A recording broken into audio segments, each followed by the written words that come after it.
Polisi selidiki kematian balita di Blitar akibat gardu PLN tak terkunci. Balita berinisial ARR berusia 3 tahun meninggal dunia setelah tersengat listrik dari boks gardu PLN yang tidak dikunci. Gardu PLN tersebut terletak di halaman rumah keluarga korban di Dusun Bukur, Desa Popoh, Kecamatan Selopuro, Kabupaten Blitar, Kamis, 24 Oktober 2025.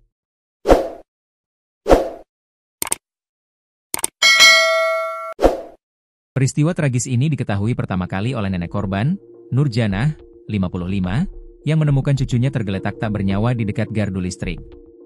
Korban ditemukan tergeletak meninggal dunia di samping boks gardu PLN oleh neneknya.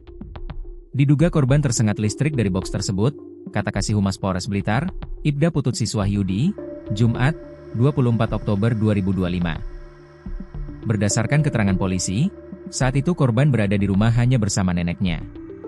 Sang ibu, Maria Ulfa, 32, sedang bekerja di toko, dan ayahnya, Bangun Rohadi, 37, bekerja di tempat pencucian mobil. Sementara kakek korban, Sabar, 53, sedang berada di sawah. Saat itu neneknya sedang mencuci baju. Korban awalnya bermain di dalam rumah, jelas Putut. Setelah selesai mencuci, sang nenek tidak melihat cucunya di dalam rumah.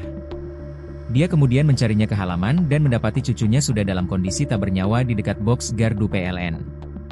Hasil olah tempat kejadian perkara, TKP, dan pemeriksaan medis, menunjukkan luka bakar pada tangan kanan korban yang diduga akibat sengatan listrik. Polisi juga menemukan rekaman CCTV yang memperlihatkan korban sempat membuka boks gardu listrik PLN sebelum kejadian memilukan tersebut. Boks gardu listrik PLN diketahui tidak dikunci.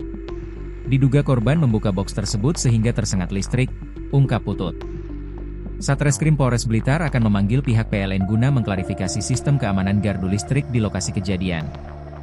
Satreskrim akan meminta keterangan kepada pihak PLN soal sistem pengamanan gardu listrik di lokasi. Saat ini, area gardu masih dipasangi garis polisi, tambahnya.